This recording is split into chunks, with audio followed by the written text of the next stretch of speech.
High everyone and welcome to my channel creative space. आज माझ्याबरोबर आहे a very nice guy, multi faceted person. त्याच्याबद्दल आपण बोलूयाच. Ashish Gade, thank you so much for doing this for me and welcome.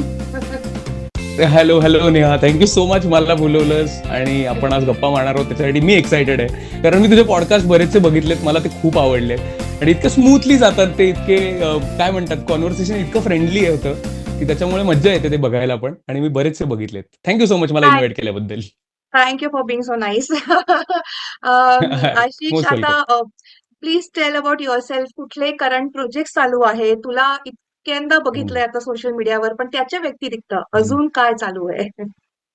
Yes, social मीडियावरती जे चालू आहे ते दिसतंच आहे सगळ्यांना, बट अदर देन दॅट म्युझिकची जी कामं चालू आहेत ती पडद्यामागची आहेत, ती सांगण्याची गरज आहे किंवा ती सांगता येतील अशी आहेत, किंवा नाटकाचे प्रयोग आता चालू आहेत. आता मकरंद देशपांडे सरांच्या मनुष्य नावाच्या नाटकामध्ये मी काम करतो ऍक्टर म्हणून. आणि म्युझिकच्या कामांमध्ये काही डॉक्युमेंटरीजची कामं चालू आहेत. एक गव्हर्नमेंट असोसिएटेड एक डॉक्युमेंटरी आहे, त्याचं म्युझिकचं काम चालू आहे. डिजिटल ऍड्सची म्युझिक करतो मी. सो ते एक चालू आहे. आणि सोशल मीडियावरती ब्रँड कोलॅब्स जे येतात त्याची त्याची कामं बरीचशी आहेत. त्याचे 3-4 व्हिडिओज आता लाईनअप आहेत. सो अशी सगळी धावपळ धावपळ सगळ्या क्षेत्रामध्ये प्रयत्न चालू आहेत. Very good. क्रिएटिव्ह स्पेस वरती एका क्रिएटिव्ह पर्सनला बोलवून मला आनंद होतोय. वाव. अरे सेम इयर. ओके. आता मला विचारायचं होतं आशिष, की whenever you get up, the first app, तू इतके सगळे ऍप्स आता युज करत असेल, तर पहिला हो ऍप हो कुठला हो असतो? हो. माझ्याकडे 2 फोन आहेत. एक नॉर्मल फोन हा. ज्याच्यावरती कॉल आणि जीपे आणि सगळं हे आहे. आणि एक कॉन्टेंटसाठी वेगळा फोन आहे ज्याच्यावरती कॉन्टेंटवाले ऍप्स चालतात. सो सगळ्यात उठल्यावर 2 ऍप्स आहेत जे फार इम्पॉर्टंट आता सध्या झालेत प्रत्येकासाठी. ते म्हणजे आता मी युट्यूब फार पूर्वीपासून करत असल्यामुळे युट्यूब क्रिएटर स्टुडिओ नावाचा ऍप आहे, जे बघावंच लागतं. सो ते एक इम्पॉर्टंट आहे माझ्यासाठी. आणि इंस्टाग्राम, नो डाऊट इंस्टाग्रामला काही पर्यायच नाहीये सध्या. So Instagram. आणि जर रात्री रील टाकला असेल तर त्याचं जे काही घडतंय, काय घडतंय, कॉमेंट्स येत आहेत, त्यांना रिप्लाय करणे आणि मग सगळ्यांची बोलणं, मेसेजेसला रिप्लाय करणे, हे सगळे प्रयत्न चालू आहेत. सो ती 2 ॲप आहेत, युट्यूब क्रिएटर स्टुडिओ आणि इंस्टाग्राम. ही 2 ओपन होतातच होतात सकाळी. मी व्हेरी गुड. प्रयत्न करतो उठल्या उठल्या फोनला हात न लावण्याचा, पहिले एक अर्धा तास, 15-20 मिनिटं. पण ते कसे बसे 15 मिनिटं होत आहेत आता, भाई झाले आता लावूया, असं करून एक प्रयत्न असतो. पण जमवतोय मी. येस. गुड. तू ते प्रयत्न तरी करतोयस, नाहीतर असं होत नाही. आपण पहिला फोन हातात घेतो. हो, हो. नाही, काम असल्यावर ते होतच होतं आणि माझंही काम त्याच्याशी रिलेटेड आहे. पण मधल्या काळात इतकं जास्त ते ॲडिक्शन सारखं झालं होतं, म्हणजे अजूनही आहेच नो डाउट. पण ते ना खूप काय म्हणतात, खऱ्या दुनियेतनं आपण बाहेर जाऊन म्हणजे त्या मोबाईलच्या दुनियेत घुसतो असं जाणवतं स्वतःलाही. पण काय करणार, आता सध्या दुनिया पण त्याच्यातच आहे आणि सगळा बिझनेस पण त्याच्यात आहे. सगळं त्याच्यात आहे म्हटल्यावर ते करावंही लागणार आहे. सो त्याचा बॅलन्स जमला पाहिजे असं मला वाटतंय आणि तो मी प्रयत्न करतोय. येस. येस. आशिष, एवढे सगळे स्किल्स पैकी तुला असं काय वाटतं, की something that you are naturally good at, म्हणजे तू असं टेक्निकली किंवा प्रोफेशनली काही शिकला नाहीस, बट समथिंग हं, दॅट यू फाउंड आउट, की अरे यार, मी हं, भारी आहे हं. ह्याच्यामध्ये, असं काय आहे? मला पर्सनली लहानपणापासून ऍक्टिंग करत असल्यामुळे मला असं वाटायचं की मी ऍक्टिंगमध्येच चांगला आहे किंवा मी कॉन्फिडंट आहे किंवा माझं स्टेज फिअर एकदम कमी आहे, आत्मविश्वास जास्त आहे, हे सगळं तेव्हा वाटायचं. पण अचानक कॉलेजमध्ये येण्याच्या काळात जेव्हा माझ्या आयुष्यात म्युझिक आलं, म्हणजे मला आठवतंय, माईम ग्रुप होता आमचं. माईम युथ कॉम्पिटिशनमध्ये जे माईम प्रेझेंट केलं जातं, सादर केलं जातं, त्याच्यामध्ये म्युझिक लाईव्ह वाजवायचं असतं. सो ते म्युझिक वाजवण्यासाठी कोणी बाहेरचा आर्टिस्ट हायर केला जात नाही, कॉलेजमधल्याच मुलांकडनं ते क्रिएट केलं जातं बऱ्याचदा. सो त्याच्यासाठी मला जबाबदारी दिली गेली की तू तबला वाजवायचा, सो तू आता डफ वाजव, तुझं स्टिक वर्क पण चांगलं आहे. सो मला डफ वाजवायला दिला गेला माईमसाठी. आणि तो तेजस दादा होता, तेजस मालप. त्यांनी मला सगळ्यात पहिल्यांदा सांगितलं की तू हे कर बिंदास, तू करू शकतोस. सो तो कॉन्फिडन्स मला त्याने दिला आणि तिथून म्युझिक माझ्या आयुष्यात खूप जास्त असं टर्न अराउंड होतं ना, वर्ल्ड पूर्ण तसं झालं. आणि म्युझिक अचानक आयुष्यात आलं आणि मग ते मी एक्सप्लोर करत गेलो. आणि आता मला असं वाटतं, म्हणजे समोरून कामं पण प्रोफेशनली येतात त्यामुळेही कळतंय की म्युझिकमध्ये माझी जरा आवड पण आणि ग्रोथ पण आणि हे सगळं थोडं जास्त झालंय गेल्या काही 5-7 वर्षात, 10 वर्षात म्हणूयात आपण. पण त्याआधी म्युझिक होतं नो डाऊट. मी तबला अगदी लहानपणी शिकायचो. पण बालकलाकार म्हणून आयुष्य सुरू झाल्यामुळे, फार लवकर सुरू झाल्यामुळे मला बऱ्याचशा गोष्टी तेव्हा शिकता नव्हत्या आल्या. शाळेकडे पण फार नीट लक्ष देता येत नव्हतं. कारण मराठी सिरियल्स पण सुरू झाल्या, मराठी पिक्चरमध्ये पण कामं लहानपणी सुरू केली. सो त्या सगळ्या गडबडीत म्युझिक कुठेतरी मागे राहायला लागलं होतं आणि ते घरात सतत होतं. म्हणजे रेडिओवरती सतत गाणी वाजायची. कॅसेट्सचा म्हणजे खूप मोठं कपाट भरून कॅसेट्स होते आमच्याकडे. सो ते सगळे बाबा सतत वाजवायचे. जुनी, नवीन, मराठी, हिंदी सगळ्या लँग्वेजमधली गाणी वाजायची. तर त्याच्यामुळे म्युझिकची आवड आणि म्युझिक जवळ होतं. पण कधी एक्सप्लोर करायला मिळालं नव्हतं ड्यू टू धिस ॲक्टिंगवाली फील्ड खूप आयुष्यात लहानपणी आल्यामुळे. तर ते कुठेतरी कॉलेजमध्ये आल्यापासून सुरू झालं आणि मला आता असं वाटतंय, की मी ॲक्टिंगपेक्षा म्युझिकमध्ये जास्त रमायला लागलोय. कारण कदाचित तिथे अजून कुठल्या आर्टिस्टची किंवा काय म्हणता येईल स्क्रिप्टची, रायटरची, डायरेक्टरची अशी गरज पडत नाही, जी ॲक्टिंगमध्ये पडते. सो डिपेंडन्सी म्युझिक हे नाहीये. असं एक आहे, की हां. हां, डिपेंडन्सी नाहीये. सो तिथे कुठेतरी म्युझिक मला एकट्यात स्वतःत आनंद देण्यासाठी खूप काम करतं आणि ते हळू सोशल मीडियावरती मी माझ्यासाठी म्हणून टाकायला सुरुवात केली होती, जे लोकांनाही आवडायला लागलं. हां. आणि लोकं आता म्हणजे अशा कमेंट्स येतात तेव्हा कळतं, की "अरे तुझा व्हिडिओ नाही आला, की आमचा दिवस छान नाही जात." असं वगैरे लिहिणारे कमेंट येतात तेव्हा असं होतं, की "अरे बापरे! खरंच असं आहे का?" म्हणजे तुम्ही वाढवून-चढवून सांगताय, की खरंच असं होतंय. पण जेव्हा मी लाईव्ह स्ट्रीम्स करतो YouTubeवर, तेव्हाही लोकं म्हणतात, की "दादा तू लाईव्ह येत जा. तुझ्यामुळे आम्हाला मजा येतेय. आम्हाला जे काही बाहेर स्ट्रेसफुल चाललंय त्यातनं थोडंफार बाहेर पडता येतंय. तर तू लाईव्ह स्ट्रीम्स करत जा. लाईव्ह गाणी जे काही गातो मी, जॅमिंग वगैरे चालतं YouTubeवर. त्या सगळ्यांना पण कळतं, की लोकांना आवडतंय. म्हणून ते थोडं आता वाढायला लागलंय. सो तुझं प्रश्नाचं हेच उत्तर वाटतं मला, की प्रोफेशनली न शिकता किंवा टेक्निकल नॉलेज न घेता म्युझिकमध्ये जी आत्ता माझी ग्रोथ झाली आहे, जे काही मी म्युझिकमध्ये करतोय, हं. ते मला खूप आनंद देणार आहे स्वतःसाठी पण आणि लोकांना पण देता ह्याचा पण आनंद मला होतोय. हो. मी आकांक्षा द ग्रेट आकांक्षा गाडे तिचा मी पॉडकास्ट घेतलेला. तर तेव्हा वाह! ती पण म्हणाली, तिने तुझं कौतुक केलं, की तू प्रोफेशनली न तुला खूप इन्स्ट्रुमेंट्स येतात वाजवता हो, आणि हो, हो, हो. ऑफकोर्स रील्समध्ये आपण बघतोच, तू कसे मिक्स करतोस वगैरे कॅशिओज and correct, everything. Correct. So yeah good. हं, हं. सो म्हणजे ताईचं पण खूप मोठं क्रेडिट आहे. घरच्यांचं सगळं खरं तर क्रेडिट घरच्यांचंच आहे. आता सध्या मी माझ्याकडे बघतोय फोकस ठेवून म्हणून मी माझ्याबद्दल बोलतोय. पण त्याच्या मागे जो सपोर्ट लागतो आणि जे कंप्लीट एक कॉन्फिडन्स देण्यात येतो तो घरच्यांचा असतो. त्याच्यात माझे आई-बाबा आणि ताई तिघांचंही क्रेडिट खूप जास्त आहे. ताईचं जरा जास्त क्रेडिट आहे. का सांगतो म्हणजे तिने माझं कौतुक केलंय म्हणून मी तिचं करतोय असं नाही. पण तिने मला दरवेळी म्हणजे ॲक्टिंगच्या फील्डमध्ये पण लहानपणापासून मला एखादा समजा एकपात्री अभिनयात काहीतरी परफॉर्मन्स द्यायचा आहे, कुठल्यातरी कॉम्पिटिशनमध्ये भाग घ्यायचा आहे. तर तिथे माझ्यासाठी स्क्रिप्ट लिहिण्यापासून, त्याची तयारी करून घेण्यापासून, ती सगळी तयारी ताई करून घ्यायची. कारण आई-बाबा दोघेही जॉबवर असायचे, त्यांना वेळ नसायचा. पण ते म्हणजे त्यांचा कॉन्फिडन्स सतत असायचा, की "तू जे करतोयस ते करत राहा. चांगलं करतोयस, वाईट करतोयस." जे काही मार्गदर्शन थोडंफार लागतं, ते सतत करायचे. पण ताई कंप्लीट वेळ असायची माझ्यासोबत. तर तिने म्युझिकमध्ये पण आल्यानंतर हे चांगलं वाटतंय, हे असं करायला हवं, यातलं थोडंसं शिकायला हवं. मी जे काही YouTubeवरनं शिकत होतो नो डाउट स्वतःहूनच सगळं नव्हतं येत मला. त्याच्यातले जे काही बारकावे होते ते YouTubeवरनं शिकत होतो. सो त्यात पण मला कॉन्फिडन्स जो दिलाय तो ताईने दिलाय, हे मला सांगायला हवं आणि हे खरंच असं फक्त ताईने केलेलं कौतुक आहे म्हणून मला पण करावं लागतं असं नाहीये. हे खरंच आहे मनापासून सांगतोय. आणि तुमच्या दोघांचं ते रील्स ना मज्जा येते. एक तर ती ब्रिलियंट डान्सर आहे म्हणजे ना अ, करेक्ट, असं तिच्यामध्ये ते हे आहे स्पार्क आहे आणि असं ते फंकी आहे. सो त्यांनी ना करेक्ट. एक मॉडर्न टच आल्यामुळे ना it looks very nice like I enjoy. Correct. हो, नाही म्युझिकची तीच गंमत आहे ना. म्युझिक नुसतं ऐकण्यापेक्षा जर ते व्हिज्युअली प्रेझेंट या झालं, या तर या त्याची गंमत जास्त येते आणि जर एखादा चांगला डान्सर किंवा परफॉर्मर त्याच्यावर जेव्हा परफॉर्म करतो, तेव्हा त्या म्युझिकमधले जे बारकावे असतात ना, नुसते भावना नाहीत, नुसते एक्सप्रेशन नाहीत, पण त्याच्या मागच्या जे म्युझिक वाजलेले असतात, ते पण ते पकडतात. येस. म्हणजे आमच्या रील्समध्ये बऱ्याचदा ताई आणि माझ्या सगळे कोरिओग्राफ तीच करते. पण त्यातल्या बासरीचा आवाज असेल, ती पकडणं असेल किंवा एखादा छोटासा काहीतरी इन्स्ट्रुमेंटचा मध्येच फिलर येऊन जातो, ते पकडणं असेल. ते ताई मला फार क्लिअर कट सांगते, की इथे अशा-अशा स्टेप्स झाल्या पाहिजेत. ते छान वाटते. सो ते व्हिज्युअली छान दिसतं. सो ताईचं क्रेडिट आहेच, नो डाउट. येस. आता मला सांग, आता तुझा फेवरेट मीम जे ट्रेंडिंग चालू आहे, ते सध्या कुठलं आहे मला सांग?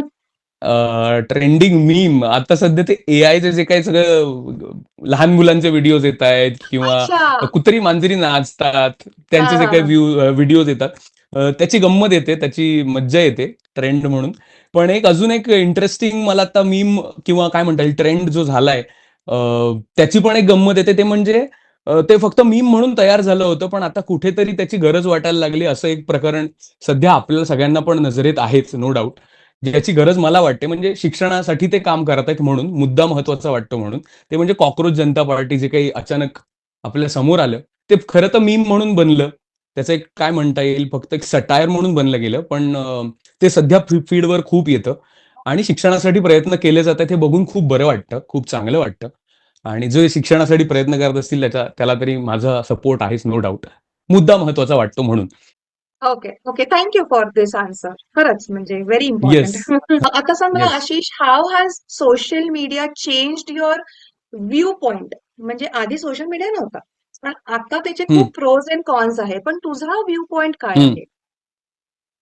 ओके. प्रोज एंड कॉन्स खरंच खूप महत्वाचं हे बोलणं. कारण आत्ता सध्या आपण बघतो त्याची निगेटिव्ह साइड जास्त बघितली जाते किंवा अर्थात कुठल्याही गोष्टीकडे त्याचे निगेटिव्ह पॉइंट्स जास्त पाहिले जातात. का? कारण त्याच्यावर काहीतरी चांगलं काम व्हावं, पॉझिटिव्ह होण्यासाठी आपण बघतो. म्हणजे हे सामाजिकदृष्ट्या पण आपल्याला माहिती आहे, राजकीयदृष्ट्या पण आपण बघतो, की लोकं म्हणतात, की "अरे, हे निगेटिव्हच बोललं जातंय" किंवा "हे याच्याबद्दल काही पॉझिटिव्ह घडतच नाहीये का?" असं एक जे बोललं जातं, ते कुठेतरी बरोबर पण आहे. कारण त्या गोष्टी कुठेतरी पॉझिटिव्ह व्हाव्यात, चांगल्या व्हाव्यात यासाठी प्रयत्न केले जात आहेत. हेच आनंदाची गोष्ट आहे. सो आता या इंटरनेट किंवा सोशल मीडियाच्या प्रोज एंड कॉन्स बद्दल बोलायचं तर गावाखेड्यातले जितके आपले आर्टिस्ट ज्यांना काहीच प्लॅटफॉर्म मिळत नाही, कधीच आयुष्यात त्यांना मुंबईसारख्या ठिकाणी मोठ्या सिटीजमध्ये येऊन परफॉर्म करायला मिळत नाही किंवा त्यांच्या परिस्थितीमुळे त्यांच्या काय म्हणता येईल त्यांचं आयुष्य तिथेच गावचं असल्यामुळे त्यांना मुंबईत येता येत नाही किंवा प्रयत्न होत नाहीत. तर त्यांच्यासाठी सोशल मीडिया खूप महत्त्वाचा रोल प्ले करतोय असं मला वाटतं. की त्यांचं जे काही टॅलेंट आहे ते लोकांपर्यंत पोहोचतंय. तिथे एक वेगवेगळ्या इंडस्ट्रीज तयार होतायत. म्हणजे गावातल्या शॉर्ट फिल्म्स बनवून हां. त्या व्हायरल होऊन त्यांना त्याच्यावरून पैसे मिळून ते इतरांना कामं देतायत. सो सोशल मीडियाचा हा एक प्रोज मधला आपण एक म्हणू शकतो चांगली गोष्ट, चांगली बाजू. नाण्याच्या 2 बाजू असतात तशी एक चांगली बाजू ही आहे. आणि कॉन्समध्ये आपल्याला माहितीच आहेत, की अ, काही-काही वाह्यात व्हिडिओज जे आपल्या समोर येतायत. काही चुकीच्या गोष्टी ज्या समोर येतायत, चुकीच्या पद्धतीने व्हिडिओज केले जातायत. नुसतं व्हायरल होण्यासाठी म्हणून काहीही केलं जातंय. हे पण एक जास्त घडतंय आजकाल. पण परत तेच आहे, की ते जे उगाच केलेली गोष्ट क्रिंज ज्याला आपण म्हणतो, क्रिंज या. कंटेंट व्हायरल होतो. त्याचा काळ खूप छोटा आहे. म्हणजे एखादं नाव जर घ्यायचं झालंच, तर ढिंच्याक पूजा वगैरे हे जे प्रकरण आपण मधल्या काळात खूप व्हायरल होतं. पण आता ते नाव नाहीये.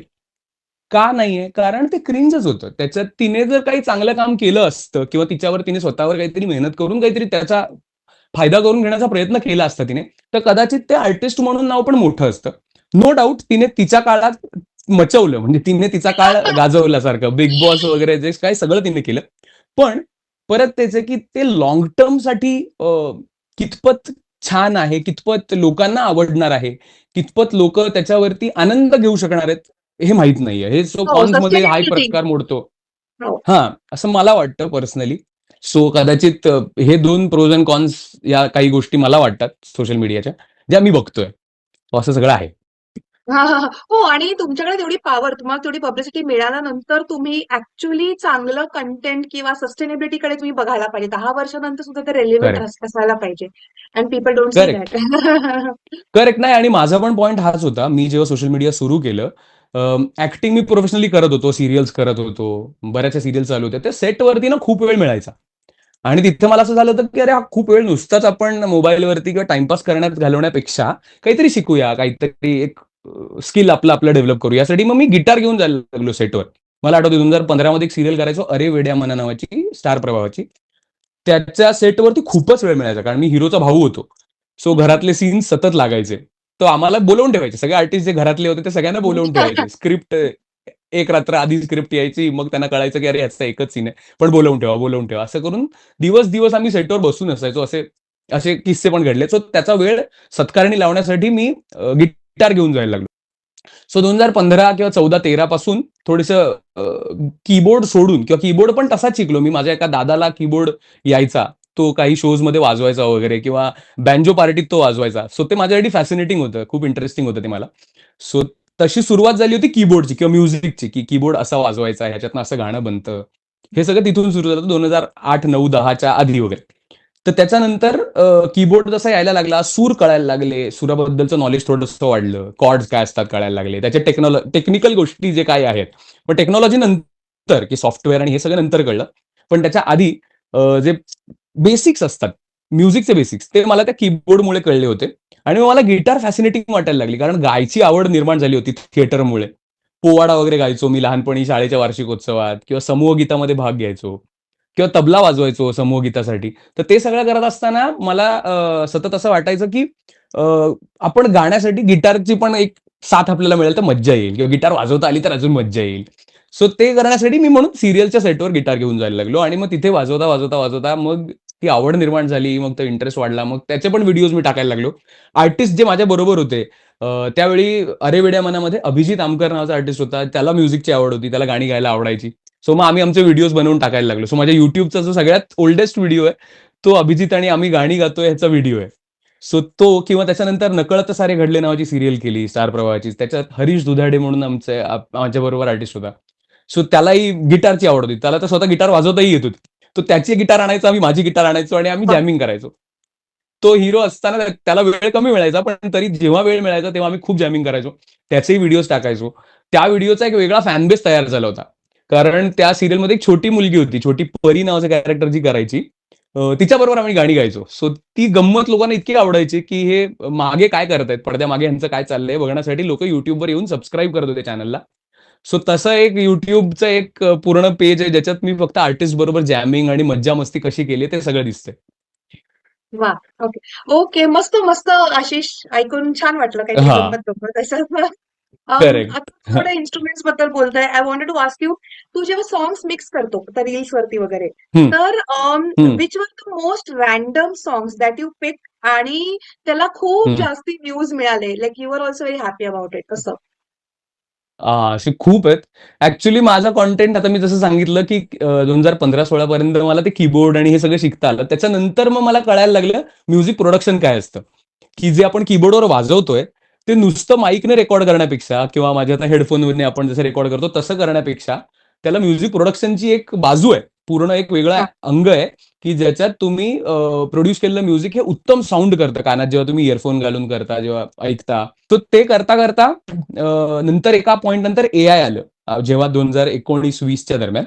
त्या एआयच्या काळात मला हे कळायला लागलं, की जे माझ्या डोक्यात रिमिक्सेस मी गाऊन बनवायचो पूर्वी YouTubeवरती. म्हणजे काही रिमिक्सेस तेव्हा माझे व्हायरल पण झाले होते. ते अटेन्शन नावाचं एक चार्ली प्यूथचं गाणं आहे ते आणि हॉले हॉले हो जाएगा प्यार. अशी 2 गाणी मी मिक्स केली होती गाऊन. कारण तेव्हा माझ्याकडे हे सॉफ्टवेअर आणि हे एवढं नॉलेज नव्हतं. तेव्हा मी स्वतः गायचो. सुराला खूप हलायचो, बेसूर होतो. मला आता ऐकल्यावर असं वाटतं, की अरे खूप कणसूर होतो, खूप हलायचो वगैरे, वगैरे. तर आता ते ऑटो ट्यून वगैरे ह्या सगळ्या गोष्टी कळल्यामुळे खूप जाणवतं, की ते मी खूप हललोय किंवा तेव्हा ग्रोथ कशी होती हे आता बघितल्यावर कळतं. सो तिथे कळायला लागलं सॉफ्टवेअर्स कसे असतात. मग एआयमुळे कळायला लागलं, की गाण्यांची जे काही म्युझिक असतं ते वेगळं करता येतं, व्होकल्स वेगळे करता येते.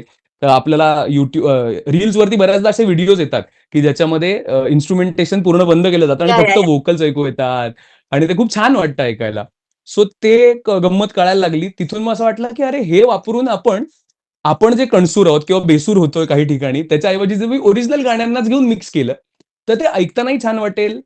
जे आपण सस्टेनेबिलिटी म्हणालो, की ही जी मिक्सेस आहेत माझी, जी 5 वर्ष आधी मी बनवली आहेत, ती मला आज ऐकताना पण खूप मजा येते. खूप या. आनंद मिळतो. आणि लोकांच्या पण ह्याच रिएक्शन येतात, की "अरे, हे गाणं आम्ही आत्ता पण परत जाऊन ऐकतोय किंवा परत मिक्स ते ऐकतो." ज्याचं माझं काय म्हणता येईल, रीलचं नावच हे असतं, की अनएक्सपेक्टेड मिक्स. या. सो मी मिक्सच अनएक्सपेक्टेडच बनवतो असंच माझ्या डोक्यात येतं दरवेळी. जसं मी तुला सांगितलं ते अटेन्शन आणि चार्ली प्यूचं आपलं हॉले हॉले हो जाएगा सुखविंदर सिंगचं गाणं. हे खरं तर 2 वेगळी गाणी आहेत कंप्लीट. त्यांचे हम्म. स्टाईल्स वेगळ्या आहेत. एक कंप्लीटली वेस्टर्न असलं तरी त्या वेस्टर्नची पण एक वेगळी स्टाईल आहे स्वतःची, पॉप स्टाईल. आणि इथे आपलं इंडियन बॉलिवूड म्युझिक कंप्लीटली वेगळं आहे. सो ते 2 मिक्स करताना कसं होऊ शकतं, त्याचे बीपीएम्स काय बीपीएम म्हणजे जे एक टेम्पो असतो तेच. प्रत्येक गाण्याचा, तो कसा मॅच करता येईल, त्याची कशी गंमत करता येईल, हे सतत डोक्यात वाजत राहायचं. लहानपणापासून गाणी ऐकल्यामुळे हे झालं. म्हणजे आमचं एक आता व्हायरल झालेलं एक रील आहे. जिकडे-तिकडे चहूकडे जे गणपतीचं गाणं आहे, ते रफ्ता रफ्ता हॉले हॉले हे या. बॉलिवूड गाण्याची ट्यून उचलून बनवलेलं गाणं. सो हे खरं माझ्या डोक्यात नव्हतं आलं. हे एका मित्राच्या डोक्यात आलं. मित्र म्हणजे जे फॉलोअर्स आहेत, त्यांच्यापैकी एकाने सजेस्ट केलं, की हे होऊ शकतं. ते होऊ शकतं हे त्यांचं सजेशन बरोबर असतं. पण ते नंतर जेव्हा बनवायचं असतं, तेव्हा कळतं, की अरे याचा टेम्पो वेगळा आहे, याचं स्केल वेगळी आहे. सो मग ते मिक्स करण्याची जी टेक्निक आहे, ती जी मिक्स करण्याची एक काय म्हणता येईल पद्धत जी आहे, ती सतत करून मला जमायला लागली असं मला वाटतं. म्हणजे आता हे जे काही व्हायरल झालेले काही व्हिडिओज आहेत, ते खूप आधी त्याच्यावरती काम केलं गेलेलं आहे. अनेक प्रोजेक्ट माझ्याकडे असे आहेत, की जे मी रिलीजच केलेले नाहीयेत. ज्याच्यात मला मज्जा नाही आली आहे. असं मला वाटलं, की अरे हे थोडं अजून चांगलं होऊ शकतं किंवा ताईला ऐकवलं घरच्या घरी. तिच्याकडनं पण ही रिप्लाय आलेत, की "अरे हे जरा अजून काहीतरी बघ, हे वेगळं होऊ शकतं." ती पण असं डायरेक्ट मला म्हणणार नाही, की हे खराब आहे. हे वाईट आहे असं नाही म्हणणार, पण ती हेच म्हणेल हां, की हा म्हणजे सपोर्ट कसा असतो हे मला असं हां, वाटतं की हां. डायरेक्टली खराब नाही बोलणार, पण ती हे सांगेल की हे जरासं ऑड वाटतंय आशिष, जरा बघ ह्याच्यात जरा असं होऊ शकतं का. पण तसं एक अनएक्सपेक्टेड मिक्स मला आत्ता असं आठवतंय.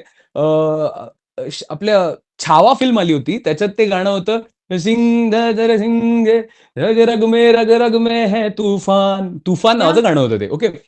सो त्याच्याबरोबर ना आपलं अगबाई अरेच्च्या फिल्मचं गाणं होतं, उदे ग अंबे उदे, उदे ग या अंबे उदे. सो हे 2 इतके ॲप्ट जात होते. त्याचे राग म्हणतात ज्या गाण्यांचे 2 राग ते इतके सिमिलर होते आणि त्याचा वाजलेला रिदम पण मराठमोळा होता. धांग, धांग, धांग, करेक्ट. धांग. नाशिक ढोल जो वाजतो तसा होता रिदम. सो मला असं वाटलं हे 2 मिक्स होऊ शकतात चांगले. ते झाल्यानंतर मी डाउटफुलच होतो. तेव्हा पण ताईला ऐकवलं होतं, तिला मज्जा आली होती. पण ती काय तेवढं रिएक्ट झाली नव्हती, की "अरे काहीतरी वेगळं आहे, भन्नाट आहे." असं वगैरे रिएक्ट झाली नव्हती. सो मला वाटलं होतं, की बेसिक नॉर्मल 1000, 2000, 4000 लाइक्स येतील, 5000 लाइक्स येतील आणि थांबेल. पण त्याचे लाइक्स अजूनही येतायत. म्हणजे ते इतकं हां. आवडलंय लोकांना, की त्याचे काहीतरी 80,000च्या वर लाइक्स का 100K वगैरे झालेत लाइक्स असं वगैरे आहेत. सो ते अचानक भयानक झाले, जे मला वाटलं नव्हतं, की असं काहीतरी होईल. किंवा त्याच वेळी पण त्या तुफान गाण्याबरोबर एक साउथ इंडियन गाणं आहे तुफान नावाचंच. आय थिंक KGF मध्ये आलं होतं. तूफान, तूफान, तररत तरत तररत तररे तूफान असं हां. नावाचं एक गाणं होतं. सो तेही त्या तुफान वर्डमुळे मला असं झालं, की अरे हे पण सिंक होऊ शकतं. सो ते पण करून बघितलं होतं, तेही वर्क झालं होतं. सो लोकांना बऱ्याचदा ना मला असं वाटतं सोशल मीडियावरती अशा गोष्टी वर्क होतायत, की ज्या नुसत्याच काय म्हणता येईल ट्रेंडसाठी केल्यात त्या होतील, पण त्या ट्रेंड आल्यावर तो निघून जाईल किंवा ट्रेंड या संपल्यावर ते व्हिडिओज तुमचे संपतील. पण हे जे काही व्हिडिओज आहेत, जे आपण सस्टेनेबिलिटी हा माझा पण फार महत्त्वाचा मुद्दा आहे, की अ, असे काही व्हिडिओज बनवणं, की जे खरंच परत जर कोणाच्या समोर आले काही वर्षांनी, तरी त्याला पण ते इंटरेस्टिंग वाटतील. कदाचित नॉस्टॅल्जिया हिट होईल. कदाचित त्याने ते तेव्हा ऐकलेलं गाणं त्याला आवडलं नसेल, पण हे मिक्स केल्यामुळे आवडायला लागेल. असं पण बऱ्याचदा झालंय, की "अरे, हे गाणं आम्ही ऐकलेलं नाहीये, पण तुझ्यामुळे जाऊन ते ऐकलं." सो ही गंमत पण होतीये आणि बऱ्याचदा माझ्याकडे आता काही ब्रँड्स जे येतायत, ते पण म्हणजे म्युझिकल कंटेंट प्रमोशनसाठी जे येतात, ते पण मला ते सजेस्ट करतात, की "असं काहीतरी तुझ्या डोक्यात मिक्स येतंय का ते कर, ज्याने आमचं गाणं पण वर येईल." म्हटलं हां. हे असा एक कंटेंटही बनू शकतो, ज्याने काय म्हणता येईल ब्रँड्स येतात, असं पण कंटेंट बनू शकतो. हे मलाही माहिती नव्हतं. हे सगळं अनएक्सपेक्टेड होतं माझ्यासाठी. कीप इट अप आणि मस्तच चालू आहे अँड ऑल हां. The blessings and yes. Wishes for you. Thank you so much. Thank you, thank you. आता मला सांग, की तुला इतके सगळे आता इन्स्ट्रुमेंट्स माहिती आहेत. You have a natural knack for it. So एक हं, टिप जर तुला ऑडियन्सला द्यायची असेल, की हं, धिस विल वर्क, हे इन्स्ट्रुमेंटमध्ये हे ट्यून लावलं, तर जर कोणाला ट्राय करायचं हं, असेल, तर दॅट विल वर्क. असं हं. काही आहे का आशिष? कॉम्पिटिशन जशी वाढली आहे, तसं प्रत्येकजण स्वतःवरती काम करायला पण आता तयार होतोय. म्हणजे प्रत्येकाला येस. कळतंय की ते गरजेचं आहे. सो मी आत्ता असं काही टिप देणं एवढा कोणी खूप मोठा नाहीये. पण मला हेच वाटतं की प्रॅक्टिस तुम्ही जे काही तुम्हाला जे आवडतंय, बासरी वाजवायला आवडतंय, व्हायोलिन वाजवायला आवडतंय, काहीतरी इंटरेस्टिंग करायला आवडतंय. समजा आज मी पण कीबोर्ड आणि गिटार आज मी चांगलं वाजवू शकतोय. पण मला सॉफ्टवेअरचं नॉलेज कमी आहे. पण मला म्हणून सॉफ्टवेअर शिकायची इच्छा आहे. तर ते मी करायला हवं. तर त्याच्यावरती थोडं कन्सिस्टन्सी दाखवायला हवी. जरी माझी कामं चालू आहेत, जरी माझा जॉब समजा चालू आहे, बाहेरची कामं चालू आहेत. ते सगळं सांभाळून थोडासा वेळ इथे जर दिला मी रोजचा किंवा सेम आपण कन्सिस्टन्सी ज्याला म्हणतो, पर्सिस्टन्स ज्याला म्हणतो, तो जो प्रकार सतत करत राहिलो, तर तुम्ही त्याच्यात ग्रो व्हाल. लोकांसाठी व्हाल की नाही माहिती नाही, पण स्वतःसाठी नक्की व्हाल. स्वतःला आनंद नक्की मिळेल त्या गोष्टीतनं. मला असं फार गरजेचं वाटतंय, की स्वतःचा आनंद शोधणं गरजेचं आहे. आता तोही एक ट्रेंड बनलाय. असा एखादा छंद असावा, असं करून एक ट्रेंड आता सध्या व्हायरल चाललंय. आणि सुसंगती सदा घडो सृजन वाक्याचा एक डीजे व्हर्जन वाजतं किंवा आपण म्हणता येईल पॉप व्हर्जन वाजतं. आणि लोकं दाखवतात, की असा एखादा छंद असावा. सो ते पण कुठेतरी दाखवण्यासाठी झालंय का काय? असं आहे का काय? असं पण वाटतं. ती स्टेज जी आहे, की लोकांना आनंद कधी मिळेल, ही स्टेज नंतर यावी. आधी स्वतःचा आनंद शोधावा, की इथे मला बाई परमोच्च आनंद मिळतोय. खूप आनंद इथे मिळतोय. सो आता मी हे ट्राय करू शकतो. आता मी हे लोकांसमोर प्रेझेंट करू शकतो. तुमच्या ओळखीच्या 4 लोकांना पहिलं तुमचं गाणं ऐकवा. ते जर म्हणाले, की "नाही बाबा, तू नाही चांगला गात किंवा जर कोणी असं डायरेक्ट म्हणत नाही, नो डाउट कोणीच कोणाला असं डायरेक्ट कधी खराब म्हणत नाही. पण तुम्ही तुमचं थोडंसं सद्सद विवेक बुद्धी म्हणतो आपण ज्याला, ती वापरून स्वतःचाही विचार करावा, की आपण गातोय ते कितपत चांगलं आहे. जे चांगले गाणारे आहेत, चांगली सिंगर्स आहेत, त्यांचे गाण्यांचे आवाज ऐकावेत. स्वतःचा एखादा व्हिडिओ रेकॉर्ड करावा आणि मग आपण कंपेअर करावं, की आपण कितपत बरे गातो. हे खरंच आहे का सोशल मीडियावर पोस्ट करण्यासारखं? ह्याचाही विचार कधीतरी करावा.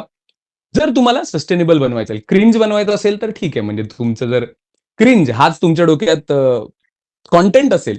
जसं एक आता रिसेंटली मी एक व्हिडिओ बनवला होता. एका मुलीच्या आवाजाला मी ट्यून करून, ऑटो ट्यून करून एकदम तिचं गाणं नीट बनवण्याचा प्रयत्न केला होता. एक कंटेंट क्रिएटर आहे जी खूपच खराब गाते. तिचा कंटेंटच तो आहे. की ती अरे वा! मुद्दाम गाते की नाही माहिती नाही, पण ती म्हणजे सतत तोच कंटेंट पोस्ट करते, की पियानोवर बसते, गाण्याचे कराओके वाजतो आणि ती अत्यंत खराब गाते, अत्यंत खराब. पण मला माहितीये की ह्याच्यातनं सस्टेनेबल नाहीये. एका पॉइंट नंतर नाही तेवढं वर्क होणार आहे. हे लोकं विसरणार आहेत किंवा हे लोकांना कंटाळा येणार या गोष्टीचा आणि तुम्ही मागे पडाल. तेव्हा तुम्हाला लक्षात येईल की आपण थोडं तेव्हा जर काम केलं असतं, खरंच बरं काहीतरी केलं असतं, तर स्वतःलाही जरा बरा आनंद नंतर मिळाला असता आणि लोकांनाही त्याचा आनंद घेता आला असता. सो याचा विचार कुठेतरी व्हावा आणि त्यासाठी थोडंसं शिकण्याकडे फोकस द्यावा. म्हणजे नो डाउट तुम्हाला जर वेळ नसेल तर तुम्ही क्लासेस लावा किंवा असं मी म्हणणार नाही. पण जिथून शिकता येईल, जिथून मिळेल, काही ग्रास्प करता येईल, त्या गोष्टी थोड्याशा अवेअर राहून शिकणं गरजेचं आहे. थोडं तुझ्या प्रश्नाचं हेच उत्तर असावं, की कुठलं एखादं इन्स्ट्रुमेंट म्हणशील तर तसं इन्स्ट्रुमेंट नाही. तुम्हाला जे आवडतंय ते तुम्ही करू शकता. त्याच्यात खरंच माहिर होण्यासाठी, खरंच चांगलं वाजवण्यासाठी खूप काळ द्यावा लागतो त्या गोष्टीला आणि ते तुम्हाला माणूस म्हणून घडवतं असं मला फार वाटतं, की म्हणजे एखादं म्युझिक तुम्ही ऐकता, तुम्हाला त्याच्याबद्दल एक्सप्रेस स्वतःला काहीतरी मनात फील होतं. छान वाटत नसेल, वाईट वाटत नसेल, सॅड फिलिंग असेल, तुम्ही त्याचा विचार करता, स्वतःच्या फिलिंग्सचा विचार करता, भावनांचा विचार करता. मग तुम्ही समोरच्याबद्दल पण एम्पॅथी क्रिएट होते तुमची, की अरे ह्यांनी सिंगर म्हणून हे किती छान गायलंय. कळलं? म्हणजे हे खूप बेसिक आहे. मी खूप छोटी थिन लाईन बोलतोय ही, पण हीच कुठेतरी मोठी होते आणि ही गोष्ट माणूस म्हणून आपल्याला घडवते. सो कला माणसाला घडवते हा जो मुद्दा आहे, तो असा कुठेतरी वर्क होत असावा असं मला वाटतं. हो. सो आता विषय थोडासा तुझ्या प्रश्नाकडून भरकटला, पण तेच म्हणजे कन्सिस्टन्सी, पर्सिस्टन्स या गोष्टी माणसाला माणूस म्हणून पण छान घडवतात. हे खूप गरजेचं वाटतं मला. नाही, बरोबर बोललास तू. I am of the same opinion Ashish. आणि असं मला वाटतं हम्म. की कला आर्ट हे असं आहे की तुम्ही डिस्ट्रॅक्ट होतात फ्रॉम अनवॉन्टेड थिंग्स ऑल्सो. तुम्हाला पेशन्स करेक्ट, येतो. करेक्ट, आणि करेक्ट. Okay, yes. नाव आशिष, माझा पुढचा प्रश्न असेल इन टर्म्स ऑफ ऍक्टिंग. एक अशी हम्म. कुठली स्किल आहे का जी तू खूप रिसेंटली शिकलायस आणि जे एस्पायरिंग ऍक्टर्स ओके. आहेत ते लोकांना त्या लोकांसाठी ती मदत मिळेल? Anything that you would like to share? Nice. चांगला क्वेश्चन आहे. कारण आत्ताच्या घडीला ऑडिशन्स किंवा हे जे सगळं ऍक्टर्ससाठी आहे ते सेल्फ टेस्ट नावाचा एक प्रकार आता खूप वाढलाय. एक काळ पूर्वीचा होता जिथे लोक जाऊन स्वतः ऑडिशन लाईनमध्ये उभं राहून देत होती. आता ते सगळं संपलंय कुठेतरी आणि आता सेल्फ टेस्ट हा प्रकार सुरू झालाय. सो घरातल्या घरात तुम्ही ऑडिशन तुमचं शूट करायचं असतं. सो ते एक स्किल खूप गरजेचं झालंय प्रत्येक आर्टिस्टसाठी, म्हणजे प्रत्येक माणसासाठीच झालं आता. व्हिडिओ बनवण्याचं जे स्किल आहे, की लाईट कशी असावी, तुम्ही त्या लाईटमध्ये कसे दिसताय, कुठल्या अँगलने कशी लाईट आल्यावर तुम्ही कसे दिसताय. कारण तुमच्या अँगलमध्ये वेगवेगळी लाईट आली ना तुमचं एज वेगळं वेगळं दिसतं. तुम्ही जर खालून एक लाईट मारलीत, हो, तुम्ही खालून जर लाईट मारलीत तर तुम्ही खरंच भूतासारखे दिसता. हे आहे. जिथे आपण हॉरर फिल्ममध्ये बघतो की भूत दाखवण्यासाठी लाईट खालून येते. सो ह्या गोष्टी आता ऍक्टर म्हणून पण तुम्हाला कळणं गरजेचं आहे. कारण तुम्हाला सेल्फ टेस्टमध्ये तुम्ही जेव्हा सेल्फ टेस्ट देतात तेव्हा तुम्ही जर अंधारात दिसलात, तर जो ऑडिशन बघणारा माणूस आहे, जो ऑडिशन मधून तुम्हाला सिलेक्ट करणारा माणूस आहे, तो तुमची ऍक्टिंग कशी बघेल जर तुमच्यावर लाईटच नीट नसेल, तुमचे एक्सप्रेशनच छान दिसत नसतील. तर तुमच्या बॅकग्राऊंडमध्ये समजा ब्राईट असेल आणि तुम्ही ब्राईट कपडे घालूनच शूट केलं, तर तुमचा चेहरा डल दिसणार आहे. तुम्ही बाकी सगळं ब्राईट दिसेल. सो ह्याचा एक अभ्यास, हे स्किल प्रत्येकाने आता डेव्हलप करणं गरजेचं आहे. आणि लॉकडाऊनमध्ये कुठेतरी प्रत्येकामधला एक व्हिडिओग्राफर जागा झालेला आहे. लॉकडाऊनने ते एक सगळ्यांना करायलाच लावलेलं आहे असं मला वाटतं. म्हणजे मीही फार पूर्वी फार बेसिक कॅमेराजवरती शूट करायचो. मग मला कळायला लागलं की आयफोनची क्वालिटी खरंच का म्हणतात लोकं, की त्यातनं जे अपलोड होतं ते पण किती क्रिस्प अपलोड होतं, किती चांगलं होतं, त्याची फॉर्मॅट काय आहेत. या सगळ्याचा कुठेतरी छोटासा अभ्यास एक ऍक्टर म्हणून प्रत्येकाने करायला हवा असं मला वाटतं. खूप व्हॅल्युएबल स्किल सांगितलंस तू आशिष. असं nobody gave me this answer. So thank you. Okay. Nice. अरे मोस्ट वेलकम. आता सांग की Ashish, you tap in to so many different genres आणि तू इतकं वेगवेगळं करतो. तू विच जॉनर किंवा which field is the most consuming as an artist? म्हणजे ऍक्टिंग किंवा सोशल मीडियाला ऍट पार ठेवणं. What you think? सगळ्याच गोष्टींसाठी टाइम कन्झ्युम आहेच, होतोच आणि टाइम द्यावाच लागतो. तुम्हाला जर खरंच एक्सेलन्स किंवा खरंच चांगलं काहीतरी करायचंय, तर तुम्हाला वेळ द्यावाच लागतो, जसं आपण आधीच्या उत्तरांमध्ये पण बघितलं. पण या सगळ्या 3 गोष्टींमध्ये सध्या मी करत असलेल्या 3 गोष्टी ऍक्टिंग, म्युझिक आणि सोशल मीडिया, यातलं खरंच टाइम कन्झ्युमिंग आणि काय म्हणता येईल, एक पूर्ण वेळ मला जो जातो तो सोशल मीडियामध्ये जातो. सतत कुठेतरी बॅक ऑफ द माइंड एक चालू राहतं. म्हणजे जरी मी ॲक्टिंग समजा करून आलो, एखाद्या नाटकाचा प्रयोग झाला, त्यानंतर मी ते विसरतो. एखादा हाऊसफुल शो झाला किंवा एखादा कमी माणसं आलीत तरी तो शो चांगला झालाय किंवा कोणी येऊन कौतुक केलंय, हे कुठेतरी संपतं किंवा कुठेतरी ते फेड आउट होतं. पण सोशल मीडियाचं असं होतं, की ते कुठेतरी बॅक ऑफ द माइंड सतत चालू राहतं, की आता हा व्हिडिओ अपलोड झालाय. मला 2 दिवसांनी अजून एक करायचा आहे. त्याच्यासाठीच्या आयडियाज काय आहेत? सो हे सतत चालू असतं. जे व्लॉगर्स वगैरे आपण बघतो, ते सतत कॅमेरा घेऊन जे शूट करत असतात, ती जी मेहनत आहे, ती वेगळ्या लेव्हलची मेहनत आहे. येस. आणि सोशल मीडिया सगळ्यात जास्त टाईम कन्झ्युमिंग आहे. जसं म्हणजे ते आपण स्क्रोल करत राहतो, त्याचं ते रोलिंग चालू राहतं त्या स्क्रोलचं. ते जसं लोकांसाठी टाईम कन्झ्युमिंग आहे, तसं ते कंटेंट क्रिएटरसाठी पण आहे. कारण येस. ते कंटेंट क्रिएशन हे फील्ड जे आहे, ते इतकं जास्त इव्हॉल्विंग आहे, सेकंदा-सेकंदाला इव्हॉल्व होतंय.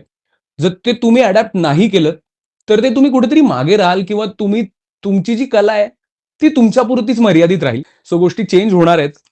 पण त्या चेंजसाठी तुम्ही तयार राहाल, तर तुम्ही थोडंसं लोकांबरोबर राहाल, मागे पडणार नाहीत. मग ते डिप्रेशन किंवा मग अँक्झायटी, मग जो त्रास जो होतो, की आपण नाही होत लोकांबरोबर, या गोष्टीचा जो बऱ्याचदा त्रास होतो. तर मी कुठेतरी थोडंसं फिलॉसॉफिकल नेतो या गोष्टींना मला असं वाटतं, पण ते माझ्यासाठी पण खूप रिलेटेबल आहे. सोशल मीडिया सतत बॅक ऑफ द माइंड चालू ठेवणं किती गरजेचं आहे, हे मला वाटतं आणि ते टाईम कन्झ्युमिंग आहे, ओके. असं मला ओके. वाटतं. करेक्ट. फिलॉसॉफिकल आहे यार. म्हणजे हं. As young people we have to think. I think तू करेक्ट थिंक करतोस. So thank you for sharing this yes. Point of view अरे ऑल्सो. Most welcome. येस. हो, हे कधी बोलता येत नाहीत या गोष्टी फार, पण तुझ्यामुळे आज बोलता येतायत. सो जे काही माझ्या मनात म्युझिकमधनं जेवढं बोलता येतं तेवढं आपण बोलतोच. पण त्याच्यात फन एलिमेंट किंवा एंटरटेनमेंट एलिमेंटच असतो. सो या मनातल्या ज्या गोष्टी आहेत किंवा जे काही बोलणं आहे, ते तुझ्यामुळे आज बाहेर पडतं. सो तुला थँक यू. आता we are at the end of our podcast. मला सांग की हं, अजूनही कुठल्याही क्षेत्राबद्दल that you have seen what are the हं, common misconceptions that people still have? काय वाटतं आशिष?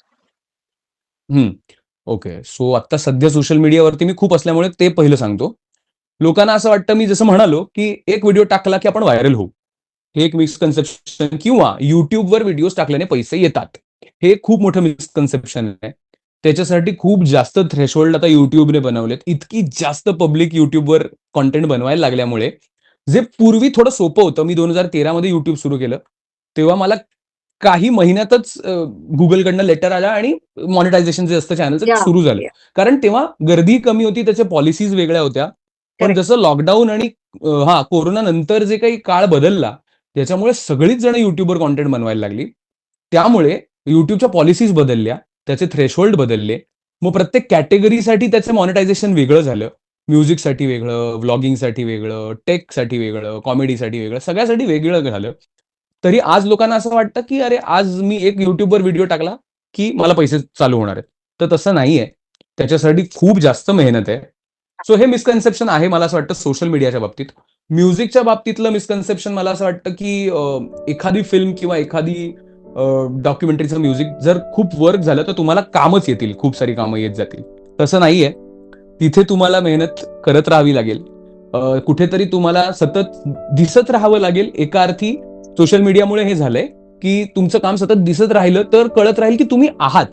तुम्ही या. या फील्डमध्ये अजूनही आहात टाइप. जसं माझ्याकडे आत्ता जी म्युझिकची कामं येतात, ती सोशल मीडिया बघून येतात. त्यांच्यातल्या बऱ्याच जणांना हे माहीतच नाही, की मी ॲक्टर म्हणून काम केलंय किंवा करतोय किंवा थिएटर करतोय. हे सगळं माहीत नसतं. सो सोशल मीडियामुळे मी कुठेतरी musician, music director, composer, producer म्हणून लोकांना कळलोय. म्हणजे मला आता काही मेसेजेस असे पण येतात, जे आउटसाइड ऑफ इंडिया, दुबई किंवा US, UKमध्ये जे पब्समध्ये म्युझिक वाजतं, त्यांच्यासाठी म्युझिक बनवून द्याल का? हो. बॉलिवूड म्युझिक मिक्स करून द्याल का? सो हे एक वेगळंच फील्ड माझ्यासाठी ऑन झालं. जे मी विचारच केला नव्हता आणि तिथे डायरेक्ट डॉलर्समध्ये किंवा तिथे डायरेक्ट त्यांच्या करन्सीमध्ये अमाउंट मिळणार आहे. हा पण एक मुद्दा येतो. सो तुमचं स्किल तुम्हाला कुठे घेऊन जाईल आणि कसं घेऊन जाईल, हे तुम्ही सांगू शकत नाही आहात. पण तुम्ही तुमच्या स्किलवरती काम करणं गरजेचं आहे. एवढंच मला आत्ता तरी वाटतं आणि हे मिसकन्सेप्शन तेच आहे, की मी थोडंसं जरी काम केलं तरी मी व्हायरल होईन किंवा थोडंसं जरी मला जमलं ना, तरी मी हे होईल. ह्याची गॅरंटी नाहीये आणि त्याचं तग धरणं जे आपण म्हणतो ते नाहीये. या. आणि ॲक्टिंग फील्डबद्दल जर आता मी दोन्हीबद्दल सांगितलंय म्हणून, पण ॲक्टिंग फील्डबद्दल पण तेच आहे, मी ॲज अन ॲक्टर सिरियल्स खूप करत होतो एक काळ 2019-20 पर्यंत, लॉकडाऊन पर्यंत. सावित्री ज्योती नावाची एक सिरियल माझी शेवटची या होती, सोनी मराठीवर.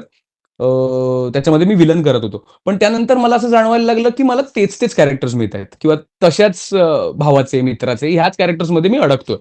सो मला असं वाटायला लागलं, की मग त्यातनं माझं कॅरेक्टरचं नाव मोठं होतंय, नो डाउट. मला प्रिन्सराव रांगडे पाटील म्हणून काही जण ओळखत होते. अरे वेड्या मनामध्ये मी सचिन म्हणून होतो किंवा इथे केशव भटचा मुलगा असं करून मला ओळखत होते. पण आशिष गाडे म्हणून तशी ओळख नव्हती. जी थिएटरमुळे मिळते, जर ॲक्टिंग तुम्ही करत असाल तर थिएटरमुळे मिळते, नाटकांमुळे मिळते. तेवढी ओळख तुम्हाला सीरियल करून तुमच्या हिरोईन असाल तर ते नाव मोठं होईल, नो डाउट. पण तुम्ही जर छोटे कॅरेक्टर्स करत असाल तर तुमचं नाव लोकांना माहीत असेलच की नाही याची गॅरंटी नाहीये. तर त्यासाठी मला असं वाटलं की सोशल मीडिया मला खूप करायची इच्छा आहे, की एक नाव कळावं, की बाबा अच्छा ओ हा तो आर्टिस्ट किंवा यारी दोस्ती नावाचा एक चित्रपट आत्ताही लोकं बरीच जण बघतात. अच्छा तू यारी दोस्ती मधला लाडू आहेस ना? मग लोकं माझ्या पेजवर येऊन अच्छा आशिष गाडे ह्याचं नाव आहे. ओके. मग लोकांना कळतं. सो हे ॲक्टिंग फील्डमधलं मला ते एक महत्त्वाचं वाटतं, की ॲक्टर बनून तुम्ही मोठे व्हाल. आता मी ॲक्टर झालो, आता मी सीरियल्समध्ये दिसायला लागलो, म्हणजे मी मोठा झालो. असं नाही होत. म्हणजे तुमचं नाव मोठं होणं किंवा तुम्हाला लोकांनी ओळखणं चेहऱ्याने इज गुड. पण परत तेच, इथे पण कन्सिस्टन्सी म्हणजे तुमची सस्टेनेबिलिटी वाला जो मुद्दा आहे, तो येतो, की तुमच्या नावाची सस्टेनेबिलिटी काय आहे? तुम्हाला नाव नाव म्हणून किती लोकं तुम्हाला ओळखतायत, हे तुमचं सोशल मीडियावरच्या कामामुळे तुम्हाला एकतर ओळख मिळते किंवा नाटकांमुळे मिळते. म्हणून नाटक मोठं का म्हणतो आपण? थिएटर मोठं काय? कारण थिएटरमुळे खरंच ॲक्टरचं नाव मोठं होतं, आर्टिस्टचं नाव मोठं होतं. Okay. Yes, thank you. Ashish, thank you so much for doing this once again for creative space आणि तुझ्या सगळ्या प्रोजेक्टसाठी भरपूर wishes and thank you. Thank you so much मला इन्व्हाइट केल्याबद्दल आणि मी एवढी बडबड जी केली ती ऐकून घेतल्याबद्दल पण थँक यू. पण तेच म्हटलं जसं की म्युझिशियन म्हणून किंवा ऍक्टर म्हणून स्क्रिप्ट बोलता येते किंवा म्युझिशियन म्हणून म्युझिक बनवता येतं, त्यातनं जे काही मांडायचं ते मांडता येतं.